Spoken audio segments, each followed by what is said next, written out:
베드로후서 3장 8절부터 13절까지 말씀 제가 공독합니다.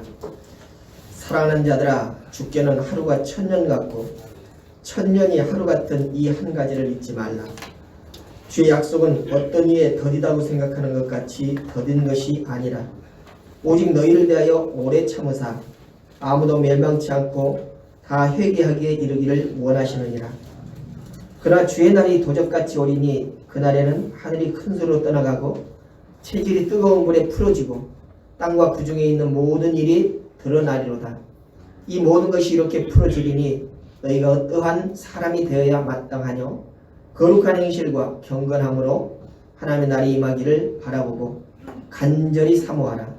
그날에 하늘이 불에 타서 풀어지고 체질이 뜨거운 불에 녹아지려니와 우리는 그의 약속대로 의에 거하는 바 새 하늘과 새 땅을 바라보도다. 아멘.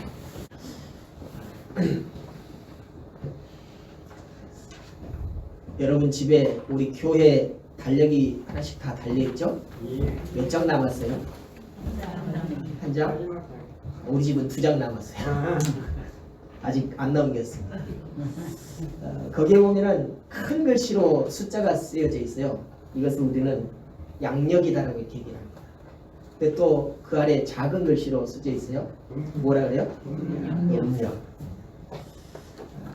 거기에 또 농사 짓는 분들 그 농협에서 나오는 달력을 보면은 24절기 또 그 어부들 쓰는 그런 달력에는 날마다 조만간 그 시간이 적혀 있습니다.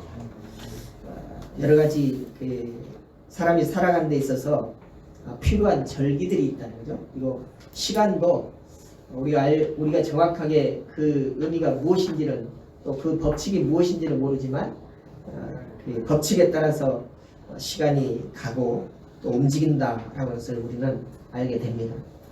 1년을 24절기로 이렇게 나누고 있더라고요. 그 절기를 하나로 그 말한다면 아마 24마디라 이렇게 말할 수가 있어요. 대나무를 보면은 마디가 있잖아요. 만약에 대나무에 마디가 없다라고 한다면은 그 대나무가 어떻게 될까요? 금방 부러질 겁니다. 그래서 부러지지 않도록 하기 위해서 가운데 마디를 두고 자라난다는 것이죠. 그래서 이런 것들이 참 중요하다라고 생각을 합니다. 그 마디를 만들기 위해서는 기다림이라고 하는 것이 필요하다는 거죠. 기다림. 대나무에 관한 예어가 보니까 다른 나무들은 뿌리를 내리고 이렇게 위로 땅 위로 솟아오르는 것이 아주 쉽습니다. 뭐 1년 만에도 몇 센치씩 이렇게 자라나서 금방 자라는 것처럼 보여지는데 대나무는 그렇지가 않다고 해요. 한 4, 5년 동안을 순도 밖으로 나오지 않고 계속 뿌리만 자라서 뿌리가 수십 메타에 이르기까지는 위로 순을 내지 않고 있다가 뿌리가 완전히 자리를 잡았다라고 이렇게 생각이 되어지면 그 다음에 순이 올라온다고 합니다. 그만큼 기다려서 나온 때에 그 대나무는 가늘어 보여도 또 쉽게 부러질 것 같아 보여도 결단코 어떤 바람에도 어떤 폭풍에도 부러지지 않냐고 견딜 수 있는 그런 힘을 능력을 가지게 된다는 것입니다. 좀 전에 성시교독을 하는데 좀 길어서 내가 한 템포 쉬었다가 숨 좀 쉬려고 했는데 그냥 치고 들어가가지고 당황했습니다. 기다림이 아주 지치는, 기다림을 잘 못하고 지치는 그것이 바로 우리의 인생의 여러 가지 모습이다 이렇게 보여집니다. 기다림에 성공을 하면은 인생이 성공할 수 있다라는 그런 말을 했어요. 그래서 그런데 대체로 기다림은 시작과 끝이 있는 것입니다. 그래서 시작을 잘하면은 끝도 아름답게 맺어져야 되는데 대부분 사람들은 시작은 잘하는데 끝을 아름답게 맺지를 못해요. 그래서 우리 사자성어에 작심 3일이라고 하는 말이 있습니다. 연초가 되면은 또는 연말 내년을 바라볼 때 늘 새해에는 내가 이렇게 살아야 되겠다라고 하면서 많은 계획을 세우죠. 근데 그 계획이 3일 못 가서 다 허물어진다라고 하는 그런 의미에서 작심삼일이다라고 말하는데, 그래서 결단이 또는 결심이 사흘을 넘기기 쉽지 않다라고 하는 그런 말이겠죠. 우리는 그러나 인생을 살아가는 데 있어서 늘 기다림의 연속이다라고 하는 것을 우리는 알아야 합니다. 어머니 자궁에 잉태되는 그 순간부터서가 기다림이죠. 출산할 때까지 10달을 기다려야 합니다. 그 시간은 참으로 오묘합니다. 신비와 감격으로 그렇게 넘치는 시간이지만 한편으로는 부모의 순산을 기대하면서 또 염려하면서 그렇게 기다려야 하는 그런 시간이기도 하죠. 그래서 그 시간은 어쩌면 기쁨일 수도 있지만은 불안해하고 염려로 가득 찬 그런 시간일 수도 있는 것입니다. 또한 기다림이 끝나고 세상의 빛을 본 이후로 지금까지 우리는 늘 삶을 살아가면서 기다림의 연속을 그렇게 경험하면서 살아왔습니다. 요즘 우리가 간절히 기다리는 것이 무엇이 있습니까? 여러분은 어떤 기다림을 바라고 있습니까? 이렇게 누구를 지목하지 안 하고 물어보면 아무도 대답 안 하죠. 우리 청년들, 김하영 청년은 요즘에 뭘 기다리고 있습니까? 한참 생각해야 돼요. 그러면 시간이 오래 가고, 우리 정홍 성들은 뭘 기다리고 있습니까? 코로나 정책도 기다리고, 그 다음에 재무적인 나쁜 것들을 아마도 우리 모두가 다 기다리는 것이 그것일 것입니다. 뭐요? 코로나의 종식. 코로나 종식. 그런데 이보다도 더 우리가 기다려야 하는 것이 있어요. 특별히 성도로서는 이것을 마음에 품고 평생을 이 기다림 속에 살아가야 하는 것이 바로 옳은 자세다라고 이렇게 보여집니다. 뭘 기다려야 돼요?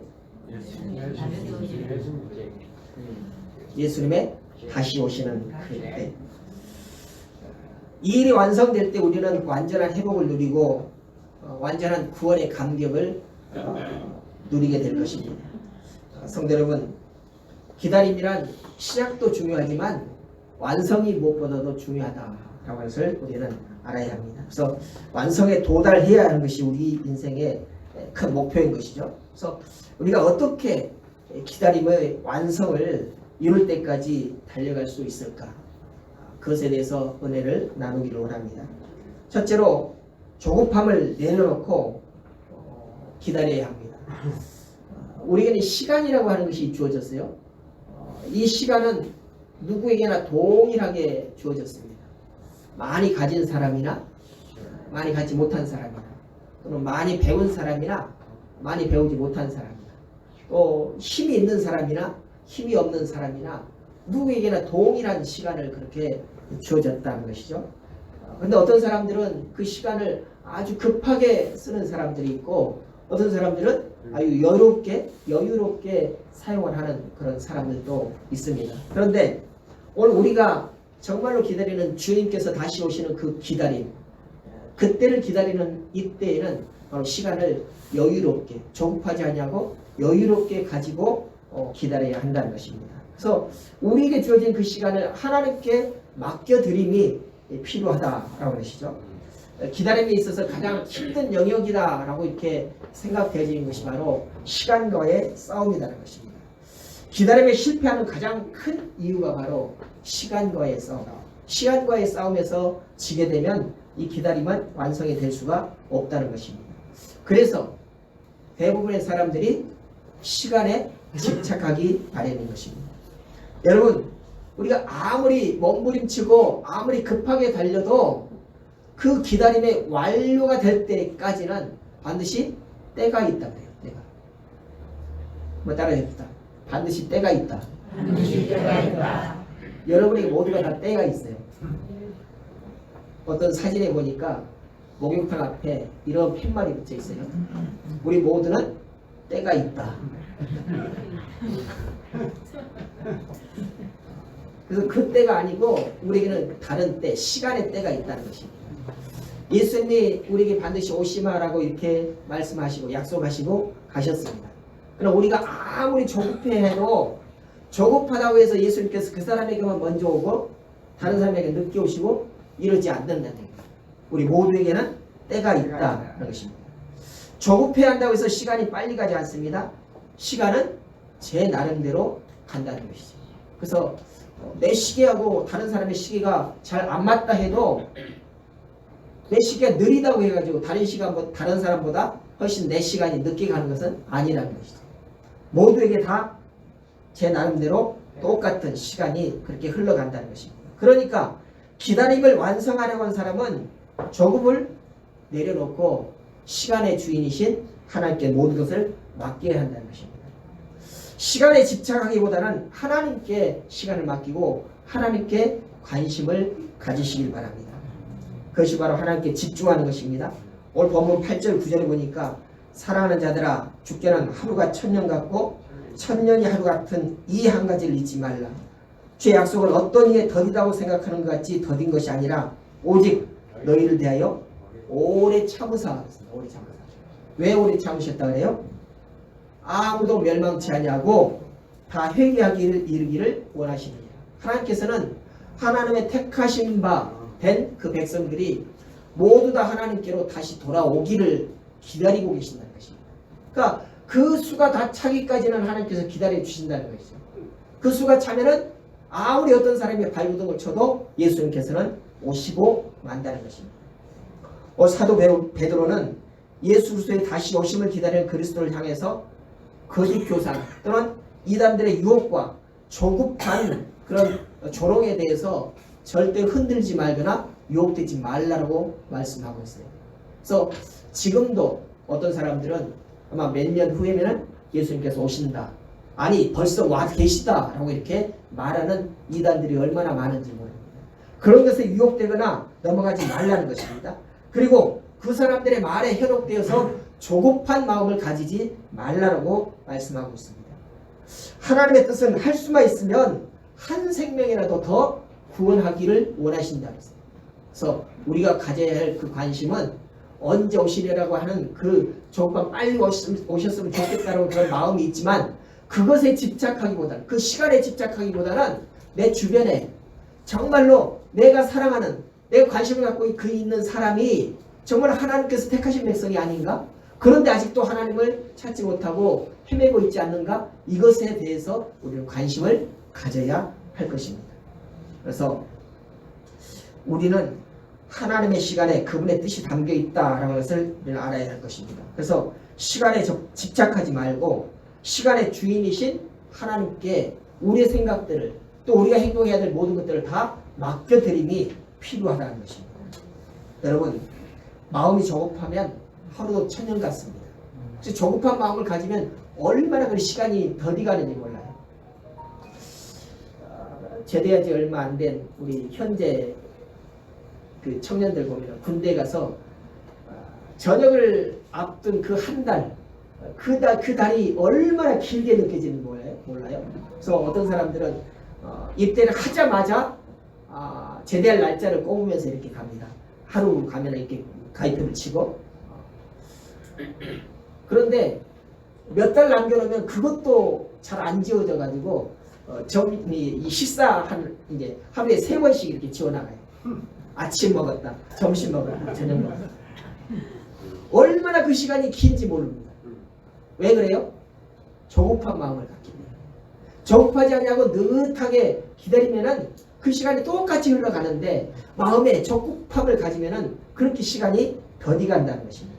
오늘 말씀에 보니까 하루가 천년같이 느껴집니다. 이것은 그 마음에 조급함을 가지고 있다는 그런 의미겠죠. 그래서 내가 계획한 시간이 아니라 하나님께서 이루실 그 하나님이 가지고 계신 하나님이 만드신 그 시간에 집중을 해야 한다는 것입니다. 성경에 기록된 믿음의 영웅들을 보십시오. 그들 모두 고난과 아픔 속에서 조급해하지 않는 그런 모습을 보게 됩니다. 다윗은 사울의 그 쫓임, 사울의 이게 추적을 피해서 어느 날 아둘람 굴로 이렇게 피해 도망갔잖아요. 그때에 그 굴에서 하나님의 때를 기억하면서 그는 기다렸습니다. 또 모세를 보십시오. 출애굽한 이스라엘 백성들을 이끌고 광야에서 가는데 그 광야 기간이 얼마인지 모릅니다. 근데 하나님께서는 그 기간을 40년 동안이나 길게 끌으셨잖아요. 그럼에도 불구하고 그 힘든 고난 중에서도 오직 하나님만 바라보며 나아갔습니다. 또 욥은 어떻습니까? 소중하게 여기던 모든 것을 다 잃어버리고도 고난 가운데서도 오직 하나님께 집중하는 그런 삶을 살았다는 것입니다. 오늘 신약성경에도 보니까 사도 바울은 석방을 기다리는 동안 하나님만 바라보면서 그 기간을 이겨냈어요. 그래서 그 기간 동안에 열심히 편지를 쓰고 글을 썼어요. 그것이 바로 우리가 지금 보고 있는 신약성경이 된 것이죠. 그래서 오늘 이런 말씀을 통해서 우리가 힘을 얻고 능력 있는 삶을 살아가지 않습니까? 시편 130편에서는 이렇게 말합니다. 나 곧 내 영혼이 여호와를 기다리며 내가 그 말씀을 바라는도다. 파수꾼이 아침을 기다림보다 내 영혼이 더 주를 기다리려니 참으로 파수꾼의 아침을 기다림보다 더하도다. 제가 그 훈련생 시절에 대전에 있었거든요. 대전에 가면은 보문산이라는 그 도립공원이 있습니다. 그 꼭대기에 이렇게 사이트가 있어요. 연습 사이트가 있어가지고 거기서 2달 동안을 보초를 쓰는데 하루 저녁에 2시간씩 이렇게 교대로 이렇게 그 경비를 쓰거든요. 경계 근무를 쓰는데 그 시간이 얼마나 긴지 몰라요. 요즘 2시간은 엄청나게 짧잖아요. 특별히 연로하신 분들 보면은 순간순간 이렇게 팍팍 지나가는 것을 느낄 겁니다. 그래서 60대 시간이 다르고 70대 시간이 다르고 80대 시간이 다르다고 이렇게 말씀들을 많이 합니다만은 그때 내가 20대임에도 불구하고 그 2시간이 얼마나 길게 느껴지는지 몰라요. 왜 그래요? 마음에 아침을 기다립니다. 아침을 기다리지 않냐고 그냥 똑같은 시간이라고 생각했으면 동일하게 그렇게 느껴졌을 건데 춥고 어둡고 이렇게 막 배고프고 그러니까 빨리 아침이 왔으면 좋겠다라고 그런 조급함을 마음에 가지고 있으니까 얼마나 더디 가는지 모릅니다. 그래서 밤을 새워 지키는 파수꾼에게는 있어서는 아침이라고 하는 그 시간이 얼마나 간절하게 기다려지는지 모릅니다. 그래서 그는 늘 아침만 생각하죠. 그러니까 아침이 얼마나 더디게 오는지 평소의 시간보다 훨씬 더 늦게 그렇게 느려지게 느낄 수밖에 없다는 것입니다. 그러므로 우리 모두는 다 시간을 내 시간의 기준을 잡지 말고 주님의 시간에 맡겨드림이 필요하다는 것입니다. 힘들 수 있습니다. 더디라고 생각할 수 있습니다. 그러나 오직 우리는 시간에 집중하지 않냐고 주님께만 집중하는 그런 삶을 살아가야 합니다. 그래서 기다림의 완성을 향하여서 조급함을 내려놓고 하나님께 집중하면서 나아가시기를 주님의 이름으로 부탁을 드립니다. 두 번째로 땅의 것을 내려놓고 우리는 기다림의 완성을 바라봐야 합니다. 여기는 거룩과 경건의 삶을 살면서 기다리라고 하는 그런 의미가 있어요. 오늘 기다림의 완성을 위해서 우리가 기억해야 할 것은 바로 땅의 것을 내려놓아야 한다는 것입니다. 따라서 해봅니다. 땅의 것을 내려놓자. 땅의 것을 내려놓자. 우리가 기다림에 실패하는 이유 중에 하나는 바로 세상 것에 욕심을 가지기 때문인 것입니다. 욕심은 우리에게 세상 것을 집착하게 만들어요. 내 마음에 욕심을 가지고 있으면 그 욕심하는 것에다가 집착을 하게 만든다는 것입니다. 그래서 더 많이 갖는 것이 곧 하나님께 받는 복이다라고 이렇게 생각하는 사람들이 있을 수 있습니다. 하지만 우리가 기다리는 것은 이 세상의 복이 아니라 세상의 것은 잠깐이고 다 한순간에 사라질 것들이다라고 해서 우리는 인식을 해야 됩니다. 오늘 10절, 11절에 보니까 그러나 주의 날이 도적같이 오리니 그날에는 하늘이 큰 소리로 떠나가고 체질이 뜨거운 불에 풀어지고 땅과 그 중에 있는 모든 일이 드러나리로다. 이 모든 것이 이렇게 풀어지리니 너희가 어떠한 사람이 되어야 마땅하겠느뇨. 거룩한 행실과 경건함으로 살아가라 이렇게 말씀하고 있어요. 세상 것에 집중하거나 세상 것에 집착하지 말고 하나님의 거룩함과 경건함으로 살아가라고 하는 말씀인 것입니다. 우리는 주님을 만나는 날, 즉 기다림의 완성을 위해서 세상 것에 대해서 집착과 집중을 내려놓아야 합니다. 땅의 것을 내려놓고 하나님을 채우는 것이 바로 거룩과 경건합니다. 이 거룩과 경건함이 바로 하나님이 가지고 계시는 그런 속성, 품성이거든요. 이것은 하나님만 가질 수 있는 그런 것이 아니라 우리도 하나님의 그 품성을 닮을 수 있어요. 하나님만 가질 수 있는 그 절대적인 속성이 있고 일반적인 보편적인 속성이 있는데 이 거룩과 경건함은 보편적인 속성이라는 것입니다. 하나님이 가지신 것을 우리도 닮을 수 있다는 것이죠. 근데 그것이 바로 거룩성과 경건성이라는 것입니다. 거룩함이라고 하는 것은 악으로부터 분리되어서 하나님께 헌신되어지는 것을 거룩함이라고 합니다. 또 경건함이라고 하는 것은 하나님을 닮아서 섬기는 것입니다. 하나님께서 하나님이신 예수님께서 이 땅에 오셔서 많은 사람들을 섬기셨던 것처럼 우리도 그와 같이 닮아서 다른 사람을 내 이웃을 섬기는 것, 이것이 바로 경건함이라는 거죠. 우리는 경건함에 대해서는 늘 조용하고 또 늘 말씀만 묵상하는 이런 것을 경건함이라고 이렇게 착각을 할 때가 있습니다. 그러나 경건함은 그것이 아니라는 것입니다. 예수님의 행하심을 닮아서 나 아닌 다른 사람을 섬기는 그런 삶, 이것을 경건한 삶이라고 말할 수 있습니다. 그래서 거룩과 경건은 우리가 주님이 만나는 그날까지 날마다 실천하고 가져야 할 그런 태도인 것입니다. 거룩은 하나님 앞에 서는 것이고 경건은 하나님의 긍휼하심을 따라서 사는 것이다. 그렇죠? 그래서 이것은 먼 훗날 내가 천국 가서 그렇게 살아야 할 것이다 라고 이렇게 미지의 세계에서 내가 거룩한 삶, 경건한 삶을 살겠다라고 이렇게 다짐하며 그것을 준비하는, 예비하는 그런 삶이 아닌 것입니다. 이 거룩과 경건한 삶은 지금 내가 서 있는 이곳에서 지금 내가 살아가는 이 시간에 해야 될 그 실천, 목표이고 삶의 자세다라고 하는 것입니다. 이것이 바로 주님의 말씀을 계명대로 따라 사는 확실한 방법이 거룩함과 경건한 삶을 사는 것이다. 분명히 기억해야 할 것은 이것은 먼 훗날 미지의 때에 해야 될 그런 일이 아니라 지금 이 순간에 이 시간에 해야 된다는 그런 사실인 것입니다. 강물이 멈추지 않고 흘러서 바다에 이르듯이 이 거룩함과 경건의 삶은 계속적으로 흘러가야 합니다. 내가 그런 거룩한 삶, 경건한 삶을 살아서 나를 바라보고 또 다른 사람이 그것을 닮아서 살아간다면 이것이 바로 하나님의 은혜의 흐름과 또 하나님의 우리를 향하신 그 축복의 흐름과 동일한 그런 이치다라고 생각할 수가 있습니다. 비록 삶이 힘들고 어렵다 해도 이 경건 삶과 거룩한 삶은 절대로 우리에게서 멈춰질 수 없는 것입니다. 우리 이 거룩과 경건의 삶을 통해서 주님을 기다리는 힘을 얻게 되는 것입니다. 이 거룩과 경건함이 우리의 삶에 이렇게 몸에 배이게 되면은 바로 우리가 10처녀 중에 5처녀처럼 기름을 예비된 기름을 예비한 그런 5처녀처럼 예수님을 준비하는 예비된 삶을 살아간다는 것입니다. 그러므로 우리는 날마다 이 거룩과 경건의 삶을 살기 위해서 애쓰고 힘써야 된다는 것입니다. 우리 삶은 이 자리에서 한 번도 경험해 보지 못한 그런 시대를 살아가고 있어요. 과거에는 농업이 중심이 되었다가 공업이 중심이 됐다가 요즘은 어때요? 알지 못하는 AI 4차 혁명 시대를 살아가고 있습니다. 얼마 전에 어떤 집사님하고 식사를 하러 갔는데 식당에 보니까요 서빙을 사람이 안 해요. 로봇가 해요.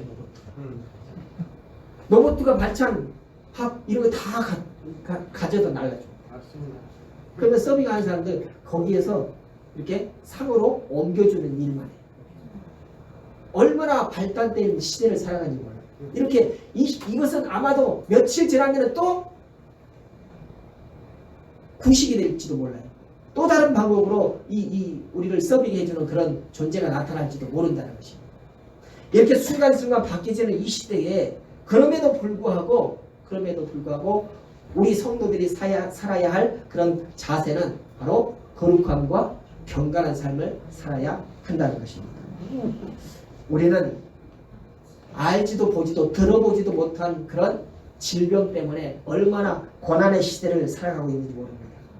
요즘은 또 델타 변이라고 하는 것이 나왔었는데 그것보다 더 강력한 오미크론 변이 이 델타니 오미크론 이런 것들은 전부 다 그리스 그 철자의 순서를 말하는 것이죠. 델타는 4번째 숫자이고 4번째 글자이고 오미크론은 14번째, 18번째, 14번째인지 그 글자예요. 그래서 그런 용어를 따가지고 이렇게 심각한 정도 그 바이러스의 이름을 붙이고 있는데 우리 과거에 이런 것들을 들어보지도 못했잖아요. 겨우 들어본 것이 뭐예요? 아폴로 눈병, 그죠? 아폴로 A니 B니 이런 것들 눈병 바라보는데 요즘은 이 바이러스라고 하는 것이 생겨나가지고 우리를 엄청 힘들게 하고 고난의 삶을 살아가게 만든 겁니다. 이와 같이 걷잡을 수 없는 상황 속에서 신앙이 희미해져가는 것이 분명한 우리의 경험이고 또 우리가 솔직히 고백하는 일인 것입니다. 그래서 신앙에도 거리를 두자라고 이렇게 말하는 사람들이 얼마나 많은지 몰라요. 이때에 우리가 쉬어야지 언제 쉬겠느냐. 참 많이 쉬었어요. 2년 동안 얼마나 잘 쉬셨습니까? 그죠? 주일날도 2번씩 3번씩 이렇게 예배 드리는 것을 한 번만 드리는 그런 쉼이 우리에게는 있었습니다. 많이 쉬셨죠? 잘 쉬셨습니까? 계속 쉬고 싶으시죠? 안 해요? 분명히 대답 잘 하십시오. 그래서 이제 저 혼자 계획으로는 내년부터서는 다시 회복이 되었으면 좋겠다라고 하는 그런 생각을 갖고 있어요. 근데 계속해서 식사를 하면은 좀 위험하잖아요. 위험해. 그래서 좀 머리를 많이 이렇게 굴리고 있습니다. 어떤 시간에 잡아야 식사 안 하고 예배를 드릴 수 있을 것인가 기대하시기 바랍니다. 그래서 우리는 이런 때는 잠시 멈췄다 가도 되지 않겠느냐라고 하는 이런 마음이 우리 마음속에 늘 자리 잡고 있어요. 신앙도 마찬가지잖아요. 그래서 우리가 지금까지 2년 동안을 쉬었어요. 오후 예배로. 예전에는 저녁 예배였는데 오후 예배로 바뀌더니 이제 또다시 드리자고 하면은 아마 지금 아멘 했지만은 마음속으로는 왜 벌써 시작해? 위험한데 라고 하는 그런 마음을 가지고 계신 분들이 많이 계실 거예요. 조금 더 쉬었다가 완전하게 다 풀어지면 그때 시작하지 뭘 또 급하게 이렇게 다시 시작하려고 하나? 라고 하는 그런 마음을 가지고 계신 분들이 있을 거예요. 여러분들 표정 보면 다 나와. 그러나 베드로전서 1장 15절에 보니까 오직 너희를 부르신 거룩한 자처럼 너희도 모든 행실에 거룩한 자가 되라 이렇게 말씀하고 있어요. 우리가 혼자서 거룩해지려고 하면 정말로 어려워요. 그런데 모두가 다 한 마음으로 이렇게 거룩해지려고 하는 그런 그 상황이 되어지면 또 우리도 나 자신도 모르게 그런 거룩한 삶을 살려고 하는 그런 자세가 되어진다는 것이죠. 그래서 우리는 이런 것들에 정말로 하나님 앞에 예배하는 이 시간들이 그러나 한 번 더 예배 드린다고 해서 뭐가 중요하느냐 똑같이 마음만 가지고 있으면 되지 라고 이렇게 생각할 수 있습니다만 그렇지가 않더라는 얘기죠. 2년 동안 한 번 예배를 쉬어보니까 그게 아니에요. 한 번 쉬니까 더 쉬고 싶고 이제는 오후 시간을 완전히 내 것으로 삼아서 정말 자유롭고 싶어지는 그런 마음들이 이제 서서히 자리 잡고 있다니까요. 그래서 이것을 완전히 굳어지기 전에 다시 원상 회복이 되어야겠다는 그런 마음을 갖습니다. 그래서 예배를 다시 회복해야 되겠다는 그런 계획을 가지고 있어요. 그래서 우리는 힘들어도 어려워도 우리는 그리스도인입니다. 그래서 기다림의 완성을 향해서 거룩과 경건의 삶을 멈추지 마시기 바랍니다. 또 예배와 말씀, 기도와 찬양의 그런 시간들을 늘 멈추지 마시기 바랍니다. 세 번째는 소망의 눈을 항상 열고 기다려야 할 것입니다. 새하늘과 새 땅을 항상 바라보면서 기다리라고 하는 것이 오늘 본문의 말씀이죠. 12절 13절을 보니까 하나님의 날이 임하기를 바라보고 간절히 사모하라. 그날에 하늘이 불에 타서 풀어지고 체질이 뜨거운 불에 녹아지려니와 우리는 그의 약속대로 의에 거하는 바 새하늘과 새 땅을 바라보도다. 그래서 그의 약속대로라고 하는 이 말씀이 있어요. 약속대로. 하나님께서 약속하셨습니다. 우리에게 새하늘과 새 땅을 주시겠다라고 말씀을 약속을 주셨다는 것입니다. 수요 예배 때 계시록을 공부했습니다. 그때 새하늘과 새 땅이 무엇이냐? 하나님께서 창조하신 이 땅을 완전히 갈아엎어버리고 없애버리고 새롭게 창조하실 것이냐? 아니면 리모델링을 할 것이냐? 분명한 것은 우리가 아직 확실하게 알지 못하지만은 그러나 오늘 우리가 알고 있는 이 새하늘과 새 땅을 반드시 우리에게 주시겠다라고 약속하셨다는 것입니다. 그러니까 그 모습을 보니까 지금까지 있었던 그 땅과 새 땅은 완전히 풀어져 버리고 또 녹아져 버리고 없어져 버리는 것처럼 그렇게 만드시겠다는 거죠. 그래서 하나님께서 택하신 그 백성들에게는 지금까지와는 전혀 다른 새로운 세계를 우리에게 주시겠다라고 말씀하고 있다는 거죠. 그래서 그런 하나님의 약속을 바라보면서 소망 가운데 기다림을 가져야 한다는 것입니다. 사도 베드로는 하나님의 날이 임하기를 간절히 사모하라고 우리에게 말하고 있습니다. 세상의 것, 우리가 집착하고 우리가 즐겨하고 우리가 좋게 보였던 그 모든 것들은 다 사라지고 만다는 것입니다. 그래서 주님께서 준비하신 새 하늘과 새 땅, 그 땅, 그 하늘은 영원한 땅이고 영원한 하늘일 것입니다. 그것을 항상 바라보는 그런 소망의 눈이 필요합니다. 그것을 바라보지 못하고 이 땅만 바라보고 지금까지 살아왔던 것만 바라보여진다면 우리는 소망이 없다는 것이죠. 여전히 이 고달픔에 살아간다는 그런 아픔만 가질 수밖에 없다는 것입니다. 그러나 하나님께서는 분명히 우리에게 고통이 없고 고난이 없고 힘쓰고 애씀이 없어도 살아갈 수 있는 그 새하늘과 새 땅을 주시겠다라고 약속하셨다는 것입니다. 그래서 늘 소망의 눈을 열고 살아가야 할 것입니다. 소망이 닫히면 절망할 수밖에 없습니다. 절망은 기다림의 완성을 이룰 수가 없어요. 그래서 우리가 소망을 품고 늘 그 소망의 눈을 가지고 아직 보여지지 않지만 미지의 그 새하늘과 새 땅을 바라보면서 나아갈 때 우리는 기다림을 완성을 볼 수가 있는 것입니다. 미국의 심리학자 에이리 프롬이라고 하는 사람이 인간은 희망을 품고 있기에 동물과 다르다라고 이렇게 말했어요. 동물들은 희망을 가지지 않았어요. 희망이 없다는 것입니다. 그러니까 매일 내가 뭘 해야 되겠다 그런 소망이 없어요. 그러나 인간은 소망을 가지고 있다는 것입니다. 그래서 소망의 눈이 닫히면 우리 마음도 닫혀버립니다. 마음이 닫히면 우리 삶은 부정적이고 소극적으로 변화되는 것입니다. 그래서 무엇이든지 어둡게 바라보여지고 또 사람의 내일과 걱정, 근심으로 인해서 기다림이 두려움으로 바꿔진다는 것이죠. 평안이 없고 기다리지 못하고 결국 자신을 그 안에 스스로 가두면서 기다림에서 포기하고 마는 그런 삶을 살게 될 것입니다.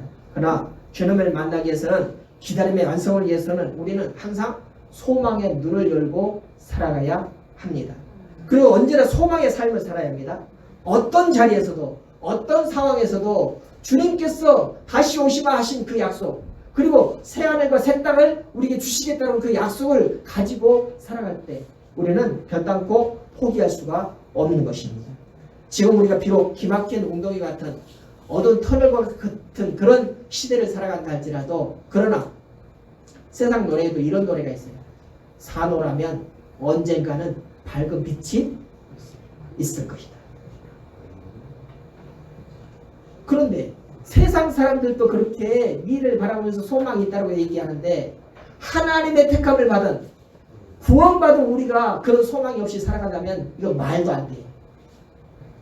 우리는 날마다 소망을 가지고 살아가야 할 것입니다. 혹은 질병이나 어떤 고난이나 경제적인 어려움이 있을 수 있습니다. 누구에게나 이런 고난은 있을 수 있어요. 그렇지만 언제나 주님을 바라보는 그런 소망의 눈을 닫지 마시길 바랍니다. 세계 제2차 대전 때 폴란드에 아우슈비츠 그 수용소라고 하는 곳이 유명했잖아요. 거기에서 유태인을 수천만을 살생을 했습니다. 마치 그 실험 도구처럼 그렇게 실험을 하기도 하고요. 또 짐승처럼 그렇게 부리기도 했다는 것이죠. 그곳에 수감된 유태인들이 늘 부르는 노래가 이런 노래였다고요. 하나님의 우리를 구원하려고 하는 것을 굳게 믿습니다. 단지 조금 늦을 뿐입니다. 구원에 대해서 기다리면서 단지 늦을 뿐입니다 라고 이렇게 노래하고 있는데 그러나 어떤 날 유태인 출신 외과 의사가 수감이 됐어요. 그는 모래밭에 숨긴 유리 조각을 가지고 날마다 면도를 했어요. 많은 사람들이 주변에 있는 유태인들도 아니 내일이면 죽을지도 모르는데 무슨 면도를 하느냐고 업수 여기고 괴롭혔다는 거죠. 그럼에도 불구하고 이 외과 의사는 항상 그 유리 조각으로 면도를 말끔하게 했다는 것입니다. 이 독일 분들이 이 사람을 보면서 야, 저 사람을 죽이고 싶은데 뭔가 저 사람은 좀 깨끗하고 깔끔하니까 하루만 좀 살려둬 보자 하면서 하루하루씩 연장을 시켜줬다. 그런 중에 독일이 패망하고 해방이 된 것이죠. 그때 이 외과 의사는 이렇게 자기들의 노래를 가사를 바꿔서 불렀다고 합니다. 하나님의 구원은 결코 늦은 법이 없습니다. 다만 우리가 너무 성급할 뿐입니다. 하나님께서 조금 늦을 뿐입니다 라고 했던 것이 우리가 성급할 뿐입니다 라고 이렇게 바꿔 노래했다는 것입니다. 이처럼 우리도 소망의 눈을 열고 주님의 약속하심을 바라봐야 합니다. 그렇게 될 때 우리는 마음으로도 조급한 마음을 바꿀 수가 있고 느긋하게 여유롭게 기다릴 수가 있다는 것입니다. 세상을 바라보면 하늘이 구름을 가릴 때가 많습니다. 그렇죠? 요즘에도 5시도 못 돼가지고 막 캄캄할 때가 있어요. 왜 그래요? 구름이 태양을 가려버려요. 그 구름이 태양을 가렸다고 해서 태양이 없어진 건 아니잖아요. 구름만 거쳐지면 언제든지 태양은 다시 볼 수가 있다는 것입니다. 그런데 우리는 그 구름에 갇혀버린 그 태양을 보지 못하는 것 때문에 늘 어둡다라고 생각하고 밤이 되었다라고 생각할 때가 많다는 것입니다. 아닙니다. 밤은 아직도 멀었습니다. 어둠만 거쳐지면, 구름만 거쳐지면 찬란하게 빛나는 그 태양을 우리는 언제든지 볼 수가 있게 되는 것입니다. 시편 62편 5절은 나의 영혼아 잠잠히 하나님만 바라라. 무릇 나의 소망이 그로부터 나오는도다. 이렇게 노래하고 있습니다. 세상을 바라보면 태양 앞에 가리는 구름만 볼 수밖에 없습니다. 그러나 구름이 가려져 있다 해도 그 뒤에는 태양이 여전히 빛나고 있다는 것을 우리는 알아야 하는 것입니다. 마찬가지로 우리는 세상 것에 소망을 두지 않냐고 하나님만 바라보며 나아갈 때 우리는 소망적인 삶을 살 수가 있는 것입니다. 그럴 때 우리는 기다리는 예수님의 그때를 늦었다, 왜 더디냐, 왜 안 오시냐 라고 이렇게 안달하는 것이 아니라 계속적으로 소망을 품고 살아갈 수 있다는 것입니다. 성도 여러분, 주님을 기다리는 대림의 이 시간에 자신의 신앙을 한번 살펴보시길 바랍니다. 여전히 조급함에 이끌려가지고 왜 이렇게 늦으냐, 왜 이렇게 더디냐 라고 하는 그런 불평이 우리 가운데 있는가. 기다림의 완성을 위해서 조급해하지 마시기 바랍니다. 고난의 구름 속에서 오늘이 마지막이라 할지라도 하나님의 약속하심과 새하늘과 새 땅 바라보면서 거룩한 삶, 경건의 삶을 지니시기를 주님의 이름으로 부탁을 드립니다. 그렇게 살아갈 때 우리의 기다림은 반드시 완성이 되어질 것입니다.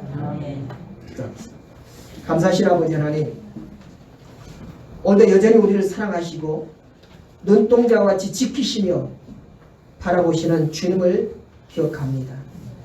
우리는 시간의 조급함에 쫓들려서 또 세상에 집착하여서 살아가면서 왜 예수님께서 더디 오시는가, 왜 내가 목표를 삼았던 것들이 늦게 이루어지는가 라고 하는 그런 불평을 할 때가 많습니다. 아버지 하나님, 그러나 주님께서는 천년이 하루 같고 하루가 천년 같다고 하시면서 우리에게 조급함을 바꾸고 여유로움을 가지고 늘 주님을 기다리라고 말씀하셨습니다. 아버지 하나님, 주님의 마음을 닮아서 거룩함과 경건한 삶을 살아갈 수 있도록 인도하여 주시옵소서. 또한 구름이 가렸다고 해서 태양이 없어진 것은 아닌 것처럼 늘 하나님만 바라보며 소망 가운데 살아갈 수 있는 저희들 될 수 있도록 인도해 주시옵소서. 그 가운데서 예수님의 다시 오심을 기다리며 그때에 예수님과 더불어서 정말로 복된 삶을 누릴 수 있다고 하는 그런 희망 가운데 살아가는 저희 모두가 될 수 있도록 인도해 주시옵소서. 감사드리며 예수님의 이름으로 기도드렸습니다.